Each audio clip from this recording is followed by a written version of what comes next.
lunch. Did anyone else get an owl deliver a letter to their plate? Was it just me? Just me? So I am Alice Cornish. I'm Head of Education at the Varkey Foundation. And it's actually my privilege to be hosting this teachers panel for the second year running. So I like to think that I'm now tradition, Andy. I'm coming back next year. So for those of you who know us at the Varkey Foundation, we exist to build the capacity and status of teachers. And in doing that, one of the things that we're really, really keen to do is to make sure that teachers are central to every debate concerning education. And so it's really, really a privilege to be hosting this panel with 4 teachers. So Diane and I are also trained teachers, but 2 who are award-winning. And we, unless there's something it's all right, we're okay too. I think this commitment to bringing teachers into the debate is something that we share with the Aga Khan Foundation, with the University of Oxford, with the Global Centre of Pluralism. So we're really, really thrilled to be invited back. So I think I don't need to say very much about our first panellist who already has spoken to us this morning in her keynote address. So Andria is the Global Teacher Prize winner for 2018. I still get excited saying that. Because it's a long process, and we think very long and hard around the Global Teacher Prize, and it's a great thing to have our winner here with us. So Andria has had quite a whirlwind few months as the Global Teacher Prize winner. I just asked her, how was the president last week? And she said, which one?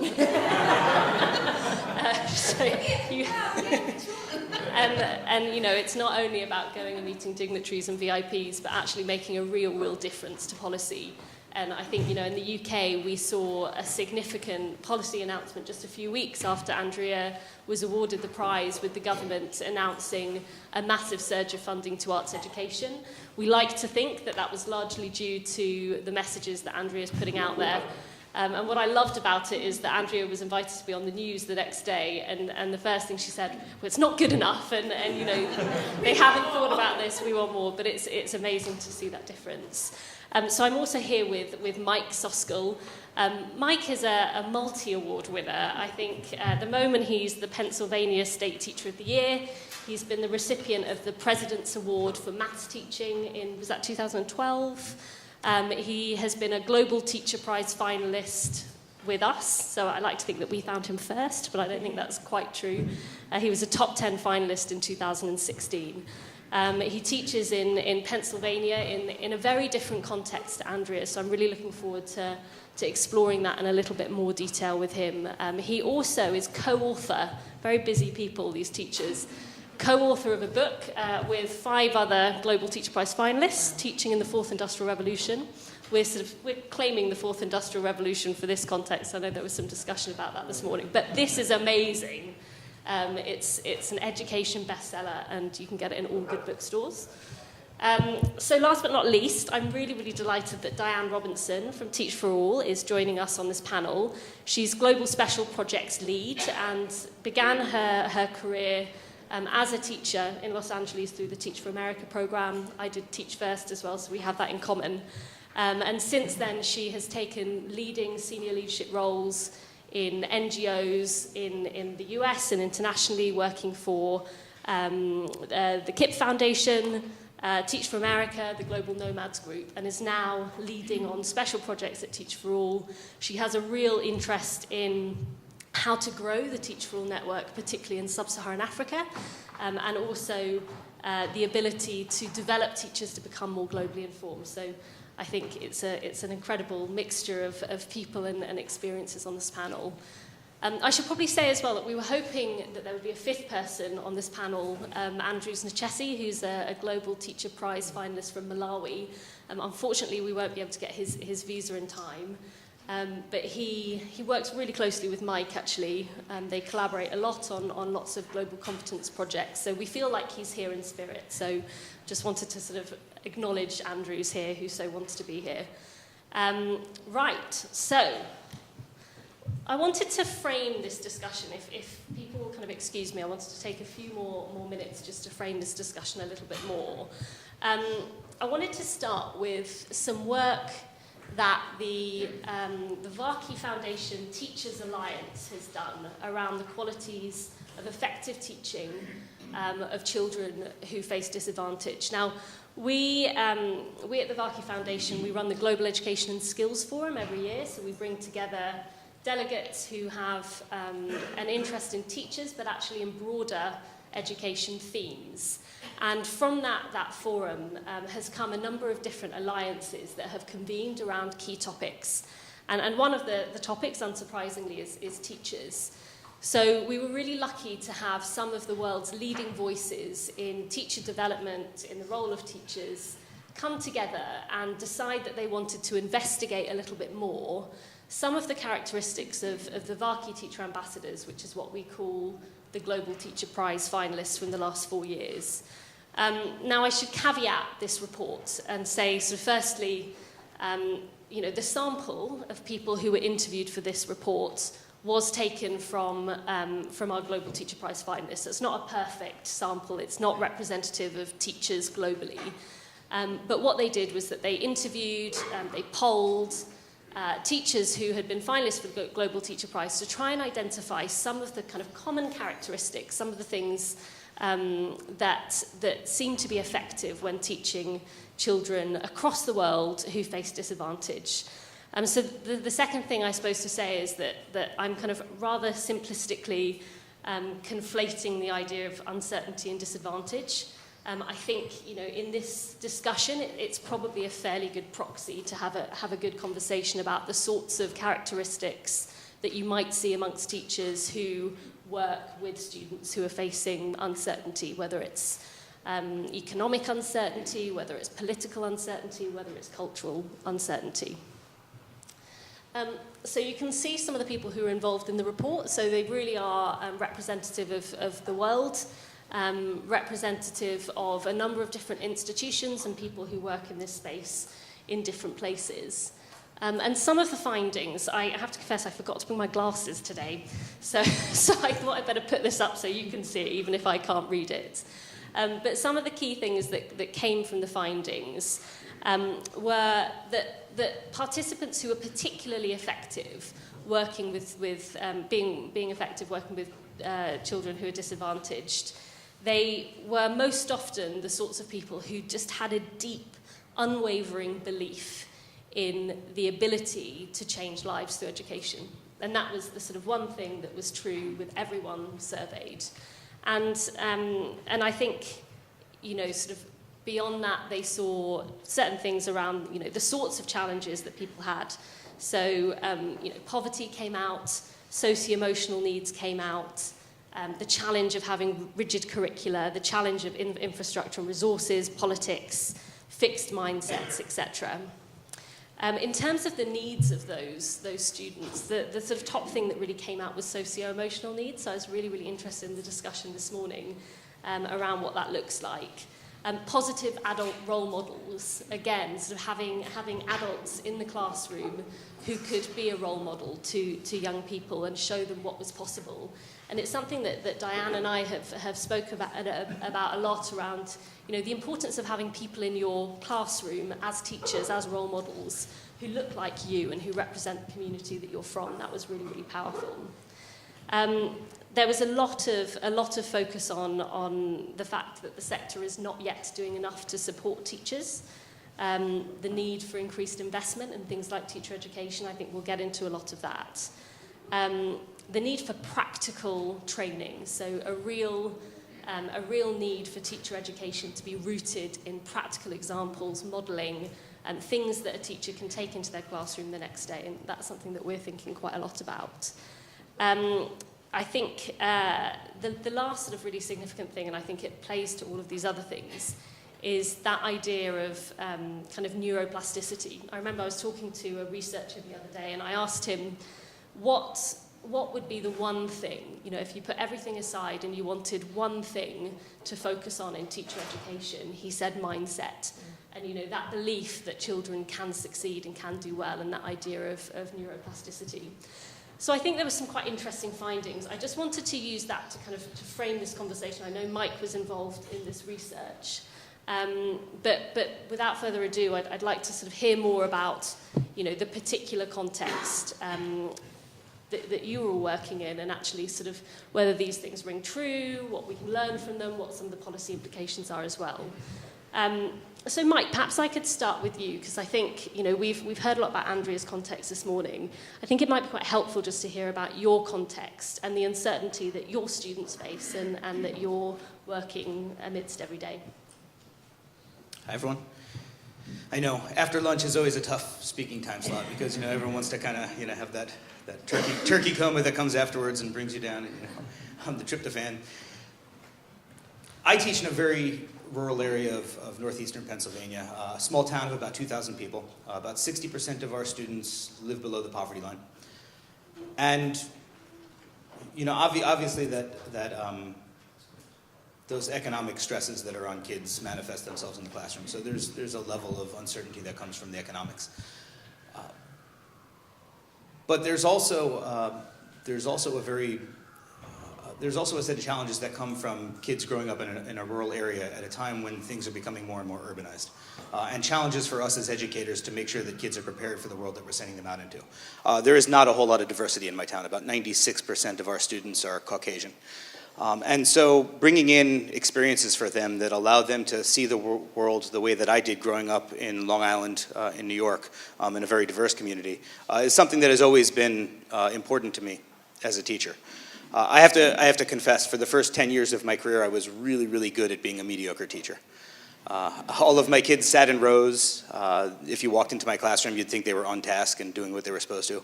I was pretty good at classroom management, but there was not a lot of classroom empowerment going on. My students they would pass tests and quizzes on Friday, and then 2 weeks later they would forget everything they learned, which I think is all too common in classrooms across the world. But about 12 years ago, I went to a conference session for totally the wrong reasons. I wanted to meet the person that was speaking. It wasn't really, I had no interest in the topic. But the topic was building your professional learning network online. And I started, after that session, connecting with teachers all over the world and using their ideas for inspiration. And Alice talked about mindset. It was at that moment that my mindset as a teacher changed. And I started looking at myself as having that neuroplasticity and being able to learn and change as a teacher. And I said to myself, there are experiences that teachers are giving kids in all of these different locations that I am not giving my students. And my kids deserve that. I love the kids that I teach. They're in my hometown. They're me now 30 years ago. At the time, maybe 20 years ago. But I wanted them to have those same experiences so that they could be successful in life. And that was the moment that I decided that I needed to change and get better so that I could give them the kinds of experiences in our small environment that would prepare them. And so I don't want to speak that much longer, but one of the things that we looked at is using free video conferencing technology to bring in experts and other cultures and teachers from around the world into our students. And in the last 5 years, we've connected my students with over 94, 95 different countries around the world. We've allowed them to speak with astronauts on the International Space Station and scientists who are working with penguins in Antarctica. And in each one of those situations, we challenge kids to look at what's going on in those situations, look at the challenges that other people in different situations face, and look at how the learning that you are getting in school can be used to make the world a better place by trying to solve some of those problems. So I think you've touched there upon a few different characteristics that you had, that ability to reflect, that ability to see that you could improve personally, that ability to form relationships not only with your students but also with other professionals in those sorts of collaborative environments. Diane, I wonder from your experience at Teach for All, particularly the learning loop work that you do, what are some of the characteristics that you see from really successful, exceptional teachers who others can learn from? Hi, everyone. I'm Diane, and just real quick on the context of where our schools are. So I actually did Teach for America in 1994, and I taught in a low-income community in Southern California. Actually, students who look a lot like me, I'm an immigrant to the US, and I came to the States when I was 7, so it was actually going full circle, teaching these 6-year-olds and 7-year-olds who were also immigrating from different parts of Latin America. And I also had second and third generation African American students. And the majority of, in fact, our whole network is focused on serving the most marginalized students around the world. Teach for All grew because we had all these entrepreneurs that were approaching us to ask, how do we launch this model in our country? So we now have 48 countries that are all working to build collective leadership and, recruit people like myself who were really not thinking about teaching.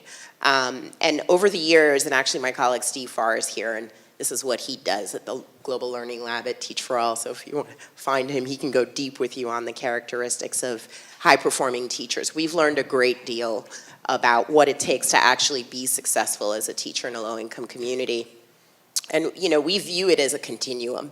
It starts from recruitment, right? And we're highly committed to recruiting teachers who share the backgrounds and beliefs and have, faced the inequities that many of our students face. So that is a big value that we share across our global network. And I think that matters, that we're looking at it not just in terms of what do they do in the classroom, but who are you? What do you believe? Like, do you believe in the potential of all students?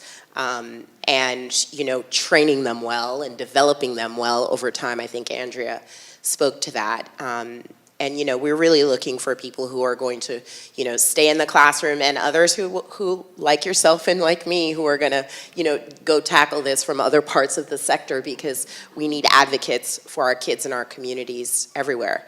We've seen many things. I would say this deep belief is something that we recruit for and we select for.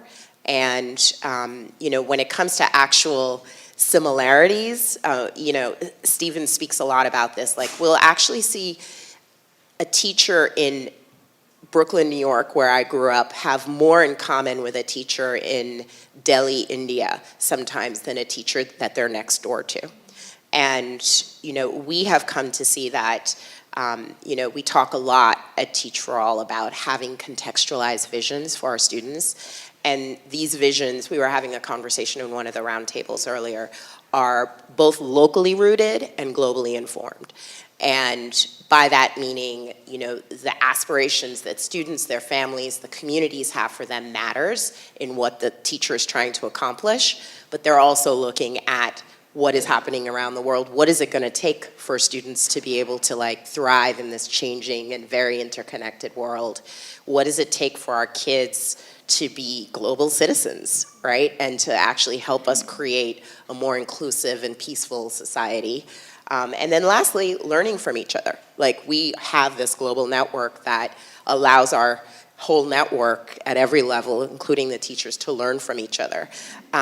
We've seen that, when you look at many of our highest performing teachers, they're deeply, deeply committed to looking at what their kids need because of the challenges they're facing, and they're not working alone, We're also seeing a great deal right now, and we've been talking a lot about student agency and students driving, and you'll see our best teachers when you walk into their classrooms, right? My classroom didn't very much look like, sit in a chair that first year too. But some of our best teachers, student agency is at the heart of their curriculum. Students are driving their own instruction. Student awareness matters. And I can go on, but we have a whole framework that we have actually sort of captured in many ways that comes from looking at the characteristics of these teachers. Is this working now? It is, okay. So I want to come to Andria in a bit, but I want to just pick into this a little bit more, because I think we've talked a lot about this deep belief. We've talked a lot about some of those different characteristics. And I guess I'm thinking around, the implications for teacher development, and, that's one of the things that we've talked about a lot today so far. Can all of those qualities be taught? And if not, which ones can't be? And so, what are the implications, therefore, for kind of how we should develop teachers? I'll take that first. I think if we expect teachers to have a belief that every student can learn, then we as policymakers need to have a belief that every teacher can develop those characteristics that allow them to believe that every kid can learn. I think that teacher preparation programs need to change. I think that we need to develop the skills in our teachers that we want to develop in our students, because if they're not modeled in classrooms, if I don't use creativity and problem solving and all of those skills that we're talking about for the workforce within my teaching practice, within my lesson planning, I can't expect to develop those skills in students. You know, I've spent a lot of time in the last 2 years traveling around the state of Pennsylvania talking to pre-service teachers. And almost every one of them is excited out of their mind to get into the classroom. They cannot wait to become teachers. They have a lot of the characteristics that we're talking about. But if you ask the average teacher who's in the classroom 5 years, 10 years, 15 years, what are you doing this week in school? Their answer will be something like, I'm preparing kids for a unit test this Friday, or I'm preparing kids for the standardized test that's coming down the road. They don't realize the disconnect between the reason they chose the profession and what they're doing in their classroom, because the system has told them that that's what teaching should be about. And so we need systemic change, not just within our teacher prep programs, but also within education systems to allow teachers to do the things that they want to do, why they choose, when they choose to become teachers.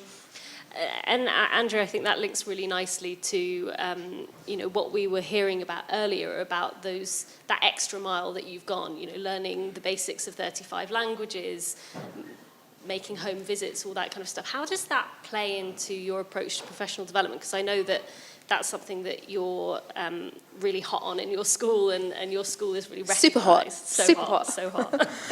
But your school is really recognised for its approach to professional development. Well, I don't know how a teacher can do their job in the classroom effectively if the school, or it could be the government, do not train them or give them the skills. Because one school up the road can be completely different to another school down the road. And our children are different from what we probably were experiencing 10 years ago, 15 years ago when we were young. Our children are different. They're learning things in a different way. They are absorbing technology. This is their language. You should see them on iPads. You should see them, you know, on gaming. This is their preference now. And not only that, I'm finding that in our schools in London, we are having many students who are coming in with mental health issues and complex needs, and our teachers are, beginning their craft. They're trying to improve their craft. They're really trying to work very hard to conquer these challenges. So it is a concern that I have, and I think what we need to do is ensure that we give time for teachers to reflect. There needs to be bespoke programs. Not every school is the same, and every teacher will come across it in a different way. But also, you know, let them figure it out. Give them the space to reflect. Give them the space to experiment. Don't shut things down just because, that's not how I did it, and so you shouldn't do it. You know, I mean, for me, the joys is when I'm able to walk into a classroom where I've got a beginner teacher there training, trying to figure something out, and then you just see something that's inspirational, and you think, how did she get that child to sit in that chair for an hour? How is that possible? What, you know, and celebrating this. And I think that sometimes as teachers, we are really hard on ourselves. We're very critical. We always think, that's not good enough, that's not good enough. So again, I'm always twisting it. So as leaders, as people who have that voice, we need to make sure we're going into the classrooms and saying to our teachers, do you know what, that was amazing.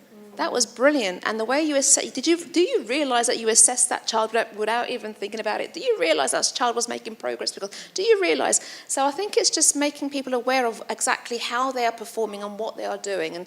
And good schools do that. Yeah, and it's kind of, you know, that continuum. I'm also always struck by how when we have conversations about teacher training, initial teacher training, it's often in a very kind of simplistic way. Like there's this sort of, you know, pill that you'll take and you'll become a better teacher. Whereas, you know, in reality, in no other profession would you be expected to be an expert on day one when you enter that classroom. You know, you're starting out as a novice, as a teacher, and you need to be sort of supported, given the opportunity to experiment, etc., as you move towards proficiency and ultimately, you know, expertise. And I sort of see this a lot, I think, in some of the discussions, even some of the discussions this morning around sort of some of the things that teachers need to be able to do. They need to be able to build critical thinking skills, communication skills, etc. And, you know, are we really clear on the pathway towards kind of getting to that point?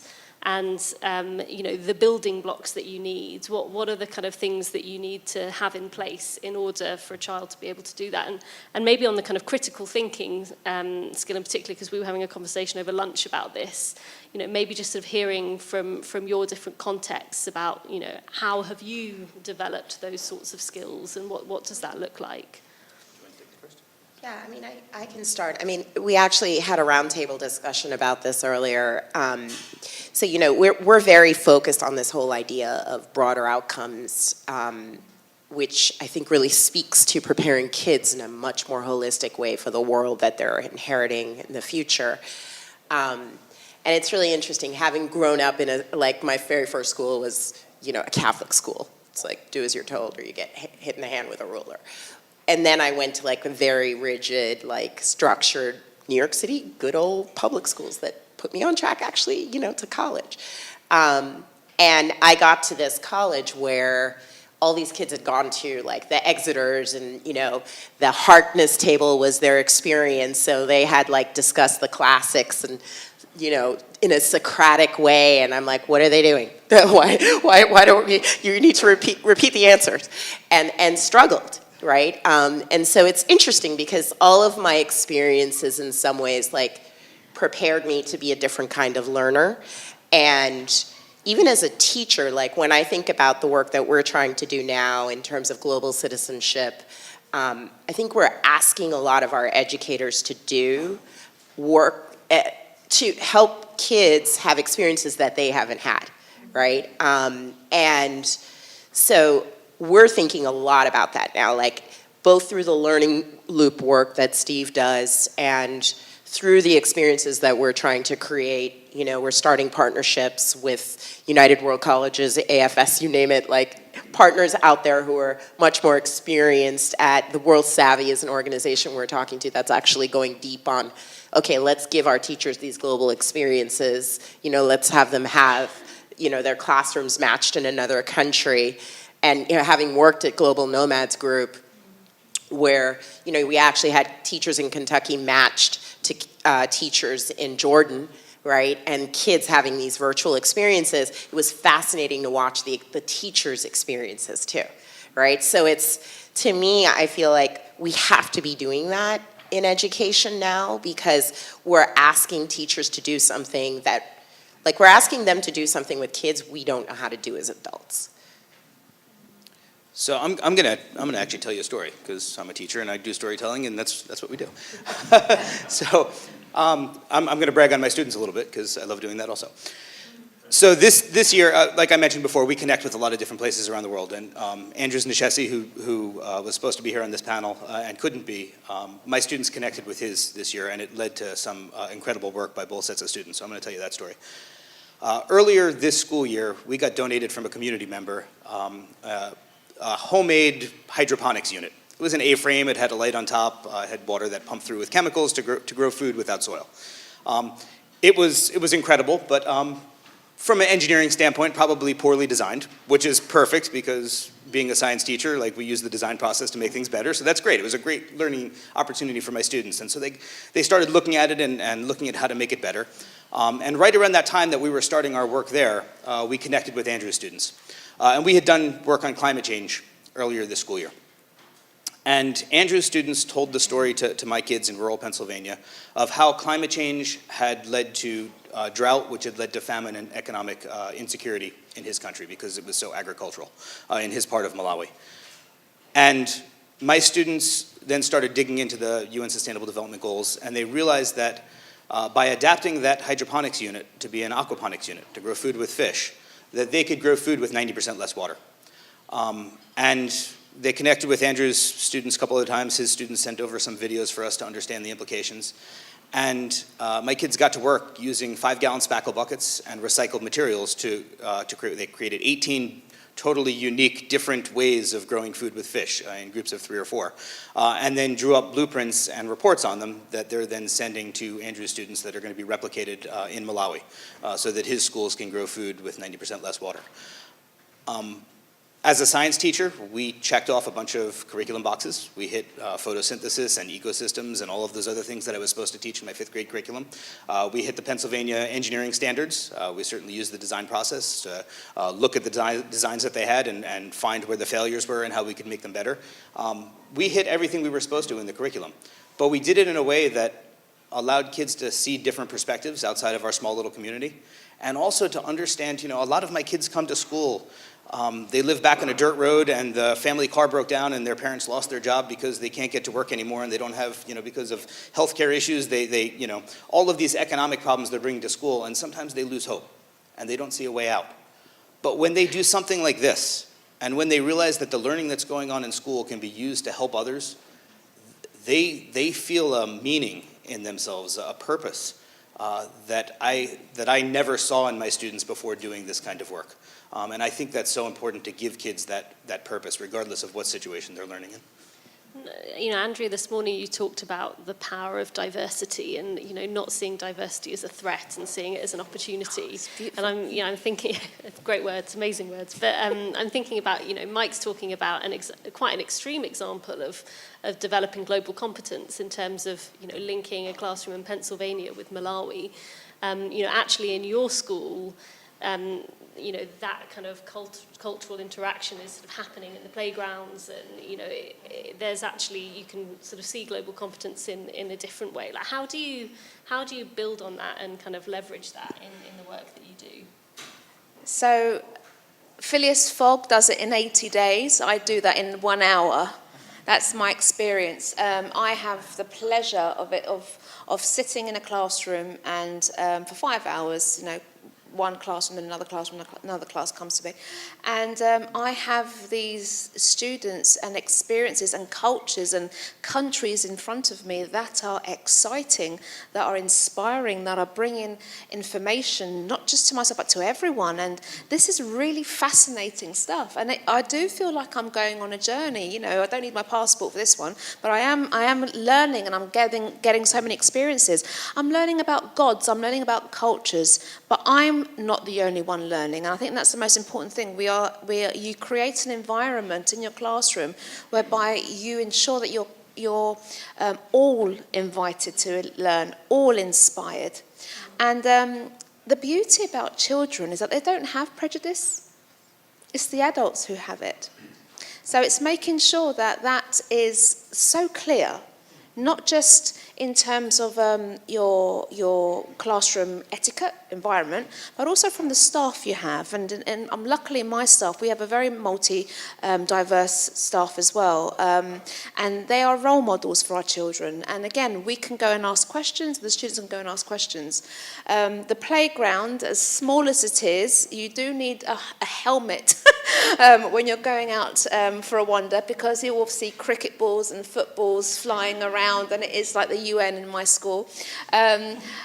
But we celebrate and we bring families in. We bring the community into the school whenever we can.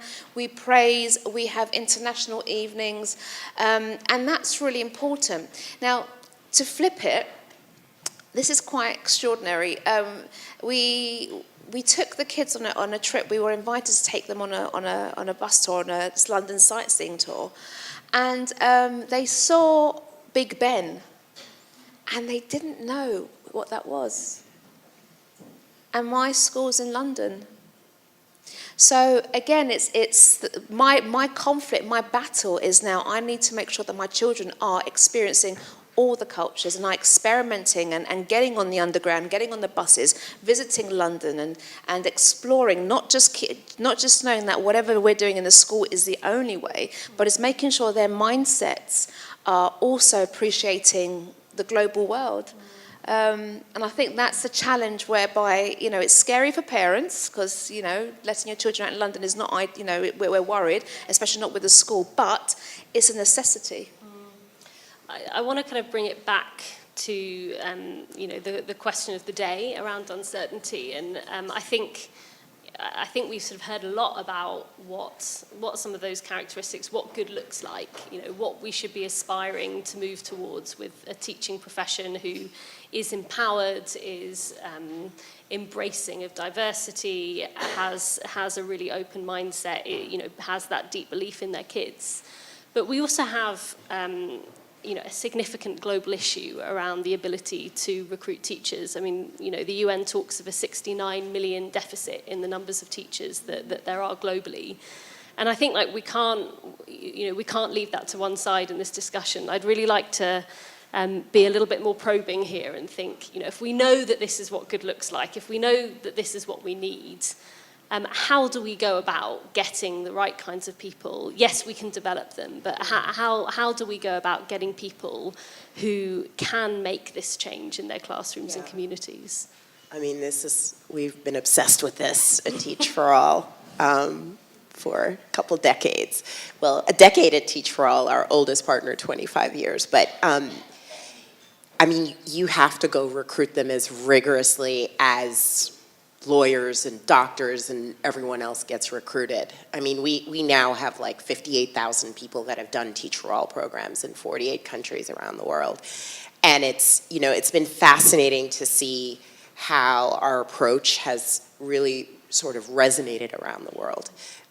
You know, when I was going to college in the US, there were not a lot of people recruiting me to go teach. I went to, you know, a liberal arts college. Most of my colleagues were going to graduate school or going off into Wall Street at the time. It was still popular then. And it was because a friend of mine had done Teach for America, and I wanted to be like this person. They inspired me. They were a mentor, and they did it in the first year, and I'm like, okay, I like what this has done to this person. They've become smarter. They care about society. They're doing great work. I want to be like them. And it's been interesting to see, like, we're now 3 programs in Africa, and I'm going to tell the story just because it's so inspiring, about Charles Obari, who his name in his community means caretaker of the gods. He's one of 10 kids born and raised in a rural community where we place teachers. Teach for Uganda places teachers.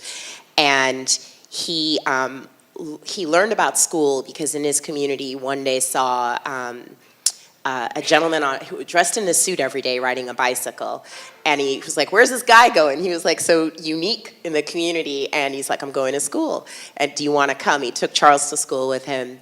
Ultimately, Charles ended up going to one of the best universities in Uganda for STEM education, and had all these offers he was going to work at PwC, actually. That was his plan. And Kasaga, who started Teach for Uganda, who has an equally inspiring story of walking 3 months to go to the capital in Kampala to meet the president's wife because he knew she cared about education. She helped him get into school. So Kasaga comes to Charles's school to recruit and tells him, Charles is the head of the student council, and he's got a path lined up. He gets 300 kids in the room, gets them excited about Teach for Uganda, and at the end of it, Charles comes up and says, sign me up. I'm so inspired because he heard Kasaga's story. And he's now in his first year teaching in a rural community. And it's, he's like, I'm going to do this and I'm going to go be the head of parliament because the head of parliament in Uganda should know what it's like to teach in a low-income community. So anyway, it's a very long story to say, those are the people we need to get. We need more Charles. We need people who have experienced what these kids are experiencing in Uganda and have gotten to the place where Charles has. And, that's what we do. We are just rigorous about it. The results have shown that in many ways. There are thousands of people who apply to do Teach for America. It's the same, and then it's played out in India, last year, Nigeria had 16,000 people apply for their first cohort of 50 teachers, right? And, they could have taken much more than 50, actually. But there are other challenges financially, mostly for a lot of our partners in Africa, to scale their program. I think that's the biggest challenge we face, is like, how do we scale this up in a lot of contexts? You're not going to spend Big Mac money and get an Angus steak, right? And that's the reality. And right now we are spending Big Mac money on our educational systems and expecting Angus steak results. If you want 69 million well-qualified, better teachers, you've got to prioritize getting 69 million well-qualified teachers. You've got to put money, you've got to put resources, you've got to put respect into the profession. We want teachers to look at teaching and say, that is the best job in the world, I can't wait to become a teacher. And unfortunately, there are too many yeah buts. I go out and share my story of how I love teaching and how it is the best choice I ever made and how I would never want any other job. And people tell me, yeah, but I'm not going to be able to pay off my student loans. Yeah, but I'm not going to have any autonomy over how I'm going to teach in the classroom. Yeah, but my hands are going to be tied with the curriculum that I'm going to be given. Yeah, but you do great things, but look at the pushback you get from these different parts of the system. You got to take away those barriers. You got to invest in education if you want a better education system. Andrea, have you seen any change in the last couple of months to the way that teachers are talked about in your community? I'm kind of curious to see what that knock-on effect has been of, winning this very public award, and, have you seen that yet? I will, in my own school community, God, it's transformed. So, for example, the experiences that my students are having, they are just so proud. The community, the parents, they are, they're coming in crying because they feel privileged to be part of this school that has created this incredible moment. The staff there, my teachers, they are we do lots of cross-work, professional development with other schools, and they are saying, oh, you're from that school, wow, can I get a job there? We are finding that applications for jobs whereby we were struggling to fill up a position, now that's not the case. We're getting 10, 20 applications for very difficult positions. So English, maths and science, very hard to recruit in the UK. So it's I think this particular award has really had an impact. But may I do an experiment, Alice? Okay, in the true Dr. Andrew style. As a science teacher, I'm all for it. We know the value and how important teachers are, but I'd like to know, please raise your hand, if a teacher changed your life. I think that's 100% hands held up. So we all get it, don't we? We get the fact that teachers are the people who can change lives. They can change destinies. They can have a huge impact on someone's path. So why are we not valuing them? Why are we not, is it pay? Why are we not looking at their pay? Why are we not looking at their conditions, their workloads? What are we doing about it? But not just talk. Please, let's act now. It's the same conversations that we're having year after year, and I'm sick and tired, and possibly because I'm a bit tired now, I'm jet lagged, and had period 5 after lunch hurts, doesn't it? But I'm really sad when I see teachers after 3 years of being in the profession say, Andrea, I can't do it anymore. I can't cope. I'm thinking of leaving the profession. And these are people whereby I'm like, oh my God, they're amazing. Do you not know your value in that classroom? What an impact you're having. And it's the reasons are quite simply they can't afford to stay because they can't pay their rent. There's too much work. They don't know how to prioritise. I can go on with the marking and the situations we have in the UK, which I'm sure it's similar everywhere.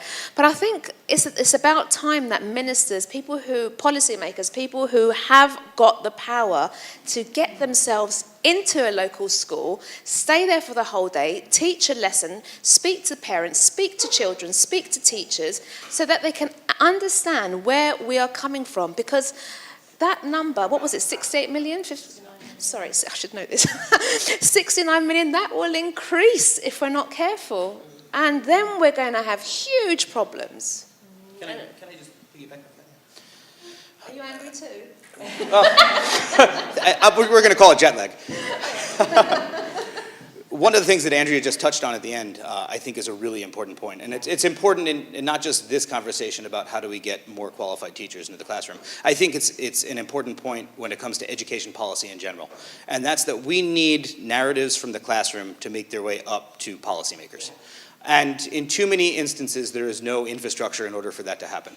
As I've gone around and I've done workshops and I've talked about the things that my kids have done, designing and building bridges in Kenya and the work that we're doing in Malawi and different work over the years, two things happen in those workshops. I get about a quarter of teachers who are on fire and can't wait to start, and they want more information and they want to know how to do it in their school. And then I have 3/4 of the room that is like, that is amazing, but I could never do it where I teach. And what I realized is that we need systemic change to allow teachers to do those great things for kids. And decisions are made at the local level. As much as we want to talk about national systems or whatever, most educational decisions are made at the local level. And so one of the things that we've started in Pennsylvania is called the Pennsylvania Teachers Advisory Committee. We've put together a database of highly recognized teachers from all over the Commonwealth. And what we offer is that if the Department of Education or a legislator or a superintendent of a district or anyone that is making education policy comes to us and says, we have this policy that we want to study and we want to know what are the practical implications of this on kids in the classroom. We can give them 13, 11 teachers from rural, urban, suburban environments, K through 12, different subject areas that can give them the feedback of what's going on in classrooms and how their policy is affecting kids. And I think we need more opportunities for that kind of infrastructure to be built so that teachers can tell the story of their students to policymakers. And actually, that links nicely to something that we're doing in July, which is bringing together all of the Sub-Saharan African Global Teacher Prize finalists for a summit in Kenya to actually help them carve out the messages that they want to share and amplify and push out to policymakers across Sub-Saharan Africa. So we want to capture their insights around how you really make a difference, at school and community level and how that informs policymaking. I want to leave some time for questions. I think we have about 20 minutes. I know that there will be lots of questions from the audience. So should we take 3 at a time potentially? Should we go to the back first? Wow. Making me I have a policy always get to go to women first in the Q&A.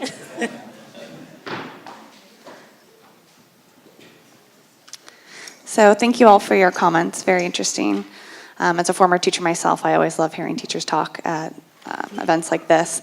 My question's for you, Mike. I've heard you speak at various different events over the past year and a half, and I'd really love to hear more about what your students are doing to learn from the other classrooms that you're engaged in, because I hear a lot of your students are learning about engineering and then sharing that with Malawi, or your students went to Kibera and built something.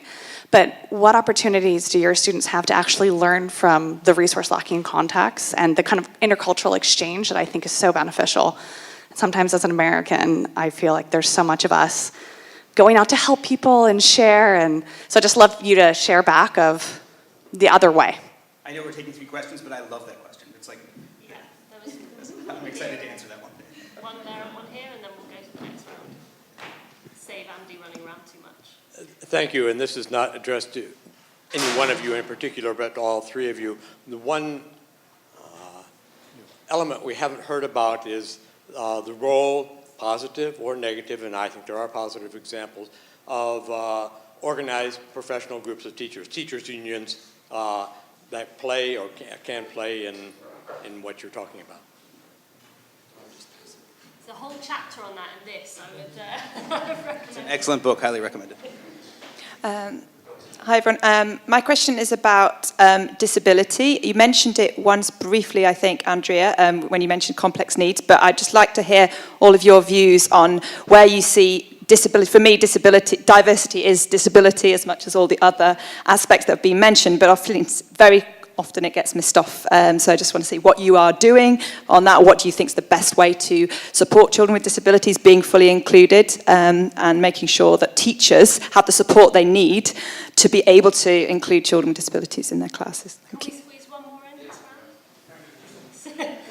Since you waited so patiently.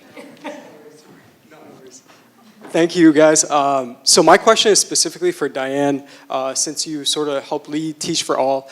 Programs like Teach for America and Teach for All have become a sort of badge of prestige for applicants to law schools and medical schools. And so there's this high turnover after the 2-year assignments, and they're serving in environments where that's where the underserved students are. And so what are your thoughts on that, and what can Teach for America or Teach for All do to actually retain their teachers? Great, so should we start with Mike? Sure. I love this question, and it's something that I try and make sure that I talk about in each different place that I'm at. Because I think, I am very conscious that I am speaking as a American, white, straight male, trying to talk about providing diversity and experiences to kids, and that my perspective, as in that context, is not necessarily reflective of what I'm trying to give my students. And so a lot of times what we see when we see American schools get involved in social good projects is fundraising, especially in affluent communities. They raise money for whatever cause and they give that money to someone, and that someone does something with it. And the kids feel good about themselves, but what they really feel is superior. And they haven't developed any of the empathy that we're really trying to build in kids. And so service projects have to be a two-way street. You have to ask for something in return from the group that you're working with. And so I can give a couple of quick examples. There was a time where during one of these calls that wasn't supposed to turn into anything special, we were singing for kids in the Kibera slum, and they sang for us. And afterwards, my kids came up to me with tears in their eyes, and they said, "Mr. Soskil, we see the conditions they're learning in, we see their school, we see our school, it's different. We want to do something to help them." And so I gave my kids two challenges. The first challenge was, what do you want to do that you think you can help? And fundraising is not where you're going, because for two reasons. One, I think we can do better than that. Number two, our community can't really support it. So I want you to look at what we can do that's not fundraising that we can help. And the second thing that I challenge them with is, what are you going to ask for in return? What do you see in those students that has value that you can ask for them to give back to you? Because we want to know that we value them as much as we hope that they value us. And so what ended up happening is, my students decided that they had math materials in our classroom that they learned with that the kids in Kibera did not have access to. And so they started shooting short 2- and 3-minute videos, taking the math learning that happened in school and using the manipulatives to teach math conceptually to the kids in Kibera that matched their curriculum. And in return, we asked the kids in Kibera to shoot short videos teaching us Swahili, because there's not a whole lot of foreign languages that's, unlike Andria's community, there are almost no foreign languages that are spoken in our town. And that went amazingly well. We shared every morning, once a week, we would get a video from Kibera, and we play it on the morning news broadcast, so K through 5, all of the students could learn some Swahili phrases, and then in return, my 5th graders would create their math videos and put them on a website for the kids in Kenya. And over time, teachers from around the world learned what we were doing, because I'm an oversharer on social media. And they wanted in. They said, we want our students to be able to participate in this also. And so we had kids from China who were teaching Asian art techniques they were learning in school, and kids in Venezuela that were teaching Spanish, kids in Ohio that were teaching hands-on science concepts. And so it turned into this really amazing exchange. And there's more stories that build off of that, but the point I'm trying to make is, whenever your kids are getting involved in social good causes, make sure that it's a two-way street, because those relationships are the only way that you get kids to develop the empathy that we're really hoping for in our students. Thanks, Mike. So we had a question about the role of organised groups of teachers, teachers' unions, positive or negative. Anyone want to take it? So I don't know, is this on? So I kind of want to also take the badge question you asked, because I actually want to come at this a different way. And the problem that we feel like we're trying to solve at Teach for All, and through our partners, and to be clear, we don't start these programs. The entrepreneurs come to us at Teach for All and say, we want to launch it because we believe Ugandans are the ones that are best positioned to solve the education problem in Uganda, and we're right there with them, helping provide, resources and best practices according to our model. But, the problem we're trying to solve, we view it as very complex, right? And what's going on in Uganda, what's going on in Brooklyn, New York, it's not like everything I faced as a teacher in Compton, California, with my kids, 36 of them, 2 languages, many of whom, got their only meals at my school. I could not solve all those challenges by myself as a teacher, right? And so the way we look at the problem that we're trying to solve is that the problem facing our kids today, and it's only going to get more challenging if we don't change things, is super complex, and the solutions require collective leadership in a community, right? And so our approach is to build the leadership pipeline for local communities, for in countries, through our entrepreneurs launching their programs. So, you know, coming at this, I guess I want to answer it that way because our intention is to develop a leadership pipeline that's going to attract these people that are not thinking about education. We view the teaching experience as being very foundational, right? And it gets to many of the things Andria and Mike were just saying about policymakers. Like, they shouldn't be making policy if you have no idea what is going on in that classroom in Compton or in Uganda, right? So we want some of our people to go into policy. We want some of our people to become the business leaders in that community that are prioritizing education. And I will share that over 60% of our alumni across the global network actually remain in education. The majority of whom are still full-time teachers. So I wanted to share that. And many of whom are actually leading teachers' unions in their communities. Colleagues of mine that I worked with in the US are now leading teachers' unions, and we want that also. And, you know, I opened Teach for America in many cities where we partnered with teachers' unions to do that. I think in our world, we view unions as allies in this work. Yeah, I'll speak a little about the importance of teacher organizations and unions. I am a very active union activist. I am the leader of my local union's political action committee. I believe that teachers coming together to speak for students is important, and that the conditions that teachers work in are students' learning conditions. You know, I point you back to the comment that I made before about the need for us to value education financially and with resources. And I think that the data show pretty clearly, at least in the United States, that in places where teacher organizations have advocated for that kind of funding and advocated for better learning conditions for students, we see better educational outcomes. And so I think that teachers working together to speak for kids is a vital piece of all of this. Because we know that there are outside influences that are looking to profit off of education, that are looking to that don't have the best goals of our students in mind, and I think that teachers are best positioned to protect our kids from those outside influences. I'm going to flip the question a little bit. Imagine that you had a school whereby not a lot of funding was given to you for teacher development. One of the most powerful networks as a school we have built is the networks that we have established with other schools in our areas, primary schools and secondary schools. And I don't know about you, but I find that I learn much more than from speaking to colleagues, and also I feel very much supported when I'm speaking to other colleagues. So we go above and beyond this in my area where we are in Brent because of the fact that we don't get as much funding as we would like. As a result of this, we are developing leaders, we are developing fantastic practitioners in the classroom who are then going on to having promotions inside their own schools. So the power of peer-to-peer teaching support is vital, if not critical, especially when sometimes you haven't got much guidance from the top. So I do really value the network and support that we have when we work in collaboration with other schools. On the disability question, does anyone want to add anything on that? Can I go on with that, please? That's okay.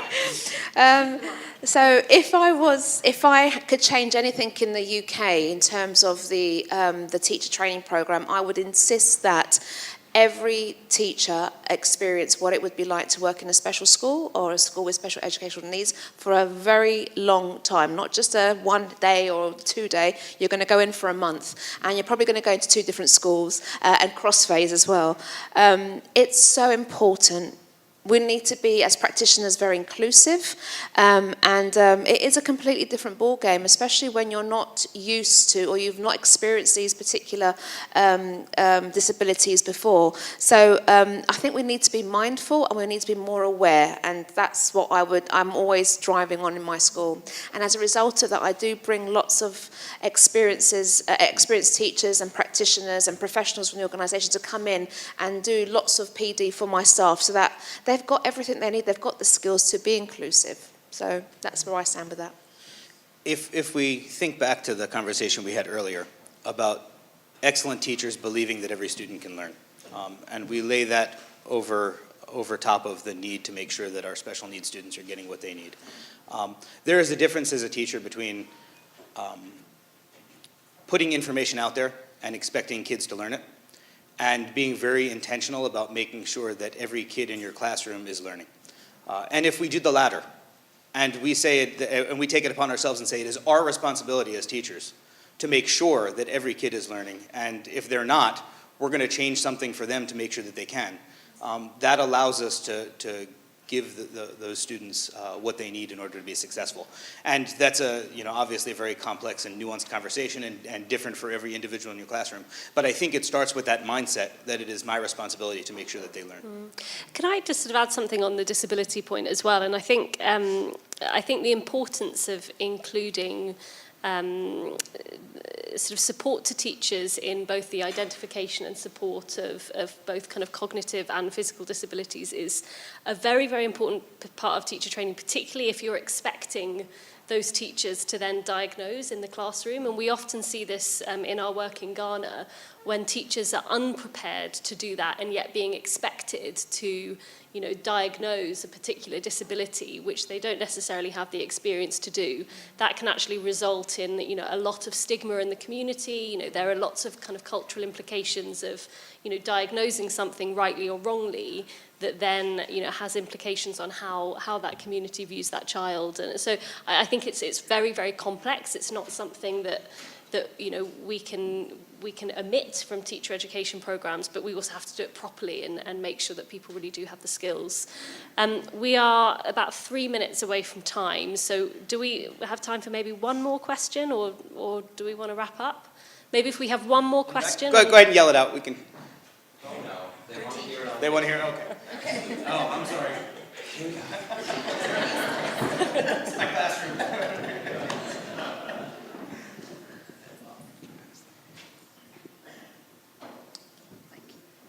Thank you. I have to say that Mr. Nessie, I just can't seem to say your first name. You just strike me as Mr. Nessie. That was Andrew's and Chessie. Yeah. Oh, okay. Sorry. And Andria, the two of you are remarkable people in your schools and your institutions. The problem I have is what happens when you leave. That what is the sustainability? What is it that we can count on to continue in the quality and the value of those schools without you? And I think it's a big problem with personality-driven successes and projects. And so it's something I worry about all the time, and I wonder if you ever think about that. Well, hopefully you're not planning on taking me out of my school, because I love it there and I don't want to leave. So, and I plan on being there for another decade or so. But I think you hit on an important point. Every one of or almost every one of the State Teachers of the Year that I know, almost every one of the Global Teacher Prize finalists that I know, is a mold breaker. They are stretching the rules. They are doing things slightly outside of what the educational system is telling them to do, and they're being recognized for their excellence. And I think we have to recognize that systems need to change so that those people aren't swimming upstream, because it's hard. It's hard to constantly do what's best for kids in the face of pushback from many different directions. And I think it goes back to ensuring that policymakers are hearing the stories of what's going on in the classroom so that they can make better policy. Yeah. No, I echo that. They are there. We are there. I think we just don't know they're there. luckily, we've been identified through the Varkey Foundation Global Teacher Prize. So we've been, you know, our story is well known. But there is incredible practice in schools all over the world. And I just think it's that we need to be able to see them, know about it. And I think that's where as a profession, we're quite bad. We're quite bad of celebrating our achievements. We're quite bad of saying, this is what I'm doing, what are you doing? You know, so I just think we're there, don't worry, we've got this covered. It's all there. We just got to find them and celebrate them. Well, and I think we all, I mean, I agree with everything they just said, and we need to, like, you know, just replicate all of you. But, I mean, this is where scale matters, and, you know, scaling it over time also is, you know, what I think about, right? And we have, like I said, many of our alumni who remain in education and they stay in the classroom. But there are also major issues that we have to take on in our communities. Like our teachers in Uganda and in Ghana, they get, you saw the data earlier, someone shared it, less than $100 a month. Like we cannot expect people to like have lives and sustain themselves and their families if we're not paying them.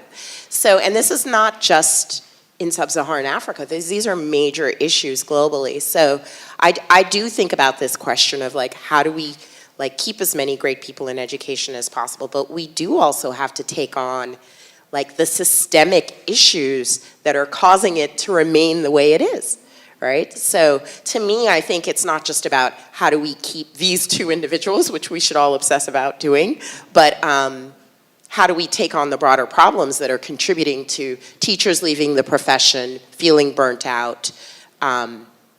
You know, I think we can all name them.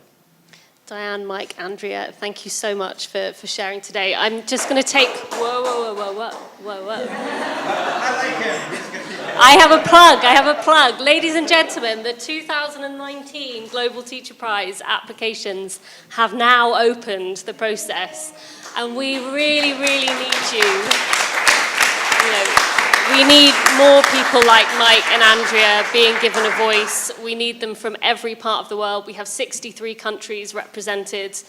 You know, UK Home Office makes it difficult to get them all here, but they're there, and we really, really need help finding more. So please nominate, get people to apply. Website's there. Thank you very much.